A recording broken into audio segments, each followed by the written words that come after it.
दोस्तों, आज इस वीडियो में हम जानेंगे कि प्रकृति की क्रम विकास कैसे हुई। अब सांख्य भी जो है इवोल्यूशन को मानता है, यानी प्राकृतिक और पुरुष के तत्व को मानता है। तो यह सृष्टि की उत्पत्ति कैसे हुई, आज हम यह लॉजिकली जानेंगे और बिल्कुल साइंटिफिक व्याख्या करते हुए मैं आपको यह एनालिसिस आपके समक्ष रखूँगा।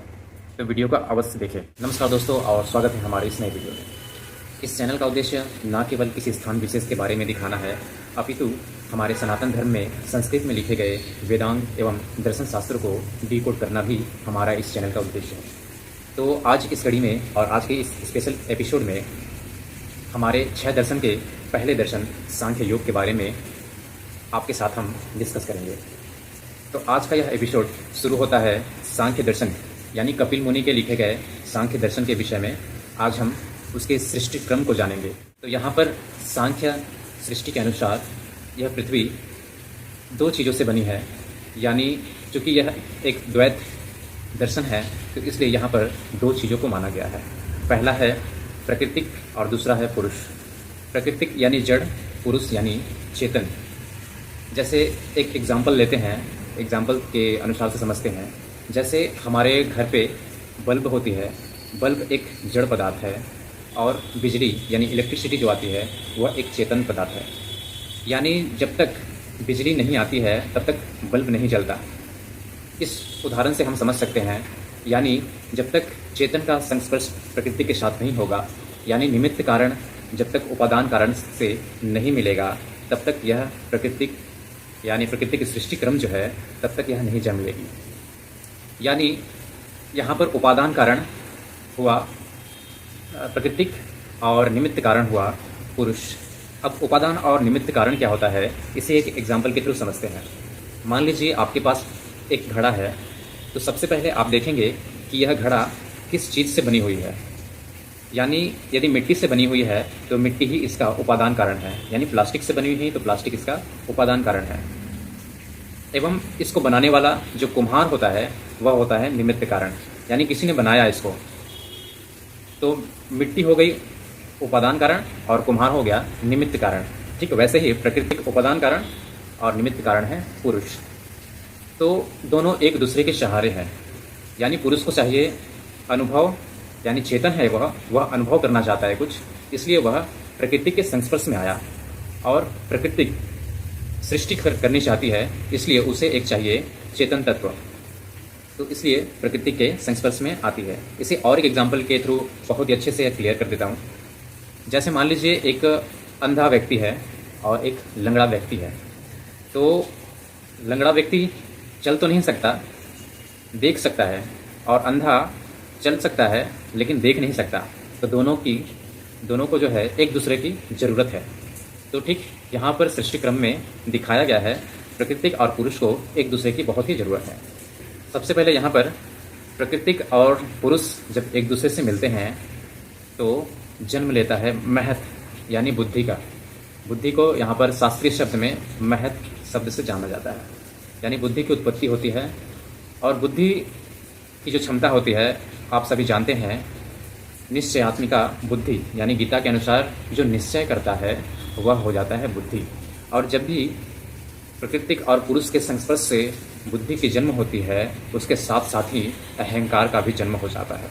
यानी प्रत्येक व्यक्ति प्रत्येक को अपने से अलग अलग मानने लगता है, यानी अपने को एक individual, I am something different to others, यह मानने लगता है। और अहंकार का जैसे ही उत्पत्ति होती है, अहंकार के बाद 3 गुण जो है हमारे भीतर चले आते हैं। चूँकि प्रकृति त्रिगुणात्मक है, यानी यहाँ पर सत्व, रज और तम तीनों की उत्पत्ति हो जाती है। यानी प्रत्येक व्यक्ति जो है 3 गुणों से यहाँ पर उसको डिफाइन किया जाता है। प्रकृति में जितने भी जीव है 3 गुणों से डिफाइन होते हैं। जैसे कि मान लीजिए हमारे भीतर कभी कभी ऐसा एक अनुभव आने लगता है, बहुत ही शुद्ध अनुभव आने लगता है कि मैं धर्म पथ में जाऊँ, आध्यात्मिक मार्ग में जाऊँ, अच्छे काम करूँ। तो यह एक सत्व गुण है उसका। मेडिटेशन करूँ, ध्यान करूँ, पूजा करूँ, पाठ करूँ, जो भी आप अपने घर में अच्छे काम करते हैं, तो यह जो है यह सत्व गुण का ही धर्म होता है। और रजगुण वह होता है जब आप समाज के लिए या किसी फैमिली के लिए या किसी व्यक्ति या वस्तु के लिए आप कुछ उद्यम करते हैं, यानी आप कोई संग्राम करते हैं, कोई काम करते हैं निष्ठा से, तो उसे हम रजगुण कहते हैं। और तम गुण यानी मनुष्य की वह अवस्था जब व्यक्ति बहुत ही डीएक्टिवेट हो जाता है, यानी निद्रा में चला जाता है, निद्रा युक्त हो जाता है, तो उसे तमस भाव कहते हैं। अब यहाँ पर सत्व से पंच इंद्रिय की उत्पत्ति होती है। सत्व के अंश से 5 इंद्रिय की उत्पत्ति होती है। वो 5 इंद्रिय कौन है आप सभी जानते हैं, आँख, कान, नाक, जीभ और त्वचा। यह 5 ज्ञानेंद्रिय है, यानी हमारे नॉलेज सेंस है। तो इसके बाद उत्पत्ति होती है मन की, जो कि मन उभय इंद्रिय होता है। और इसी सत्व के अंश से 5 कर्म इंद्रिय की भी उत्पत्ति होती है, यानी 5 कर्म इंद्रिय की भी उत्पत्ति होती है। तो दोस्तों पंच कर्मेंद्रिय के अंतर्गत हमारा पड़ता है वाक, पाणी, पाद, वायु और उपस्थ। वाक यानी हम जैसे बातें कर रहे हैं, जिससे बातें कर रहे हैं यानी हमारा मुख, पाणी यानी हमारा हाथ, पाद हमारा पैर, वायु अर्थात हमारा मलद्वार और उपस्थ यानी हमारा मूत्रद्वार। तो ये हो गए हमारे 5 कर्म इंद्रिय। तो 5 कर्मेंद्रिय और 5 ज्ञानेंद्रिय सत्व के अंश से उत्पत्ति होते हैं। अब देखिए सांख्य क्रम में ऐसा है, धीरे धीरे हमें सूक्ष्म से स्थूल की तरफ धीरे धीरे हमें उतार रही है। यानी पुरुष अब बुरी तरीके से फंस गया इसमें, यानी अब उसे अनुभव करना है, कुछ जानना है। अब चूंकि पुरुष को एक अनुभव चाहिए, यानी पहले ही प्रकृति के सृष्टि क्रम में ही भगवान ने इच्छा किया था एको अहम बहुश्यामा, यानी एक मैं बहुत हो जाऊं। तो इस इच्छा के कारण ही जब प्रकृति से मिलते हैं तो उसे 5 ज्ञान इंद्रिय, कर्म इंद्रिय के साथ साथ 3 गुण, बुद्धि और अहंकार मिल जाते हैं। यानी सूक्ष्म से नीचे नीचे जैसे जैसे उतरते जाते हैं, यह सभी विषय जो है, जितने भी गुण हैं वो स्थूल की तरफ आने लगती है। यानी टोटली सटल से ग्रॉस की तरफ हम उतरते हैं और यह प्रकृति को अनुभव करने जाते हैं। हमें आँख इसलिए दे दिया जाता है कि हम प्रकृति को देख सकें, जान सकें। और एक जगह हम देखते देखते यदि ऊब जाए तो पैर यानी पाद जो है हमें इसलिए दे दिया जाता है क्योंकि हम बाहर निकल के कुछ देख सकें, दूर जाके कुछ देख सकें। हमें कुछ खाने के लिए जिह्वा दे दिया जाता है, तो हम जीभ से कुछ खा सकते हैं, खाकर देख सकते हैं, छू कर देख सकते हैं, सूंघ कर देख सकते हैं नाक से, और सुन कर भी अनुभव कर सकते हैं। और मन से हम विचार कर सकते हैं। मन को उभय इंद्रिय कहा जाता है इसलिए क्योंकि मन कभी ज्ञानेंद्रिय के साथ और ज्ञानेंद्रिय के साथ, मन जो है ज्ञानेंद्रिय के साथ और कर्म इंद्रिय के साथ, दोनों के साथ तालमेल बैठाकर चलती है। यानी आप मान लीजिए कहीं पर जा रहे हैं और आपकी इच्छा नहीं होती है किसी को मैं देखूं, आप किसी काम में लगे हुए हैं, आपका मन किसी में लगा हुआ है, तो आँख उसी को देखता रहेगा जिसे मन चाहेगा देखने के लिए। तो मन जो है, मन को इसीलिए उभय इंद्रिय कहा जाता है। और आँख जिस तरफ जाएगा, जिस तरफ मन बोलेगा, और उसी तरफ हमारा पैर भी चला जाता है। तो यानी दोनों को कंट्रोल करता है यह, इसलिए मन को उभय इंद्रिय कहा जाता है। यानी वो 2 इंद्रिय का मालिक है, दोनों को कंट्रोल करता है। अब रज का कारण क्या है, रज का जो कार्य क्या है, आप सोच रहे होंगे कि यहाँ अच्छा ठीक है सत्व, रज और तमस, तो रज का कार्य यहाँ पर क्या है।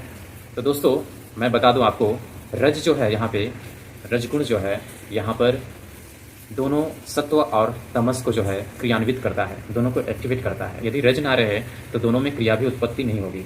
सत्व केवल प्रकाश कर सकता है, सत्व गुण ला सकता है, गुणधर्म ला सकता है, लेकिन रज जो है उसे एक्टिवेट करता है वह कार्य करने के लिए, वो सत्व की जो अंश है यानी उसके अनुसार से कार्य करने के लिए। और तम गुणी जो कार्य है उसे भी तम गुणी कार्य में एक्टिवेट रज ही करता है, यानी यह दोनों में क्रिया की उत्पत्ति कर देती है। अब आते हैं तम से क्या उत्पत्ति होती है। तो तमोगुण से पंच तन्मात्रा यानी 5 तन्मात्रा की उत्पत्ति होती है। वह 5 तन्मात्रा क्या है, शब्द, स्पर्श, रूप, रस और गंध, यानी 5 इंद्रिय की जो गुण धर्म है वह है तन्मात्रा। शब्द, स्पर्श, रूप, रस, गंध, यानी चक्षु से हम रूप को देखते हैं, जिह्वा से हम रस को चखते हैं, गंध यानी हम नाक से गंध को, और शब्द को हम सुन पाते हैं कान से। ठीक है, तो यह हो गया 5 तन्मात्रा।